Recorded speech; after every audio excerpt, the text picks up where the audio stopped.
Riots. When you think about riots, both in the sports world and outside of it, you can probably name a few. Be it because of an assault, a suspension, or just a way to protest an organization or government. So when you hear about this riot, on the surface, it may just seem like another ordinary protest to you. The fans think their star player was suspended unfairly and proceeds to protest and show their discontent. But this was so much more than a group of fans being angry. This was a city and a province which was reaching a boiling point after decades of being treated as second-class citizens in their own country. But before we can get into the riot and why it happened, there are a few things you need to understand. Maurice Richard, commonly referred to as the Rocket, was more than just a star player for his local team. He was an icon to the francophone population of Canada. He was the first player to score 50 goals in 50 games in the 1944-45 season. He was the first player in the NHL to score 500 goals, and in a league that was run by the English-speaking population, this was a way for the francophone to feel pride, despite being the targets of taunts and slurs both on the ice and off the ice. Another thing you need to know is at the time, the business world in Montreal and in the province of Quebec was mainly run by the English-speaking minority, making the Canadiens, and especially Maurice Richard, a symbol of pride for the French-speaking majority in Quebec. And when the Habs played their last ever game in the famous Montreal Forum in 1996, 36 years after Maurice hung up the skates, he was treated to an 11-minute long standing ovation, bringing him to tears.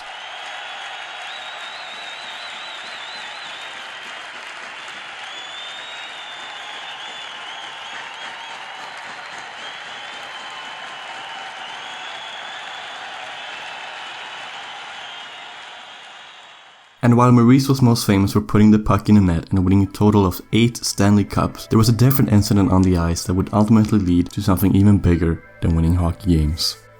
On March 13th, 1955, the Canadiens were in Boston to take on the Bruins.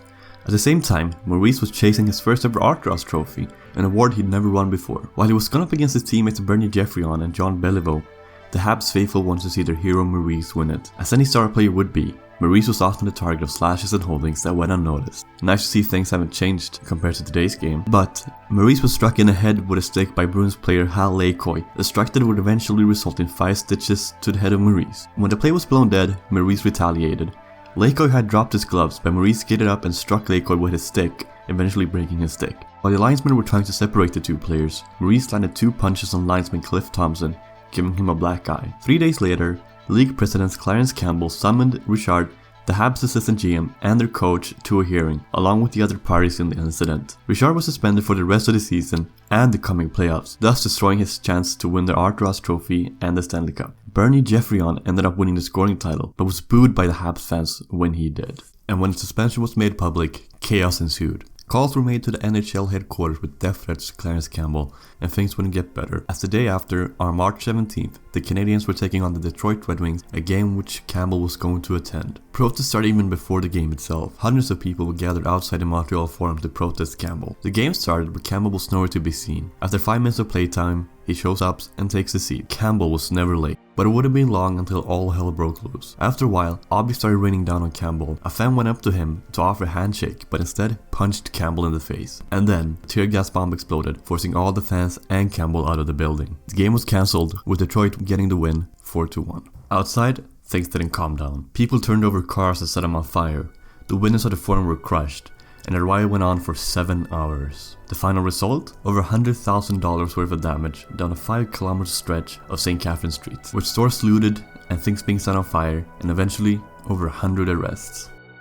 In the aftermath, newly elected mayor of Montreal, Jean Drapeau, blamed Campbell for attending the game and provoking the riot. Campbell replied, telling the mayor that the riot should be blamed on the rioters. Maurice was eventually forced to come out in the press, asking fans to get behind the team and cheer them on, and that he would be back next year to help them win the cup, which he did. While the riot itself ended, it sparked a flame within the Quebecois, and it was seen as a rebellion, not just against the league, but also against the powers that be. In their eyes, an English-speaking president in an English-speaking league unfairly suspending a French-speaking player mirrored the power dynamics in the province, and many people mean that the riots were one of the reasons behind the quiet revolution in Quebec, which would change these power dynamics.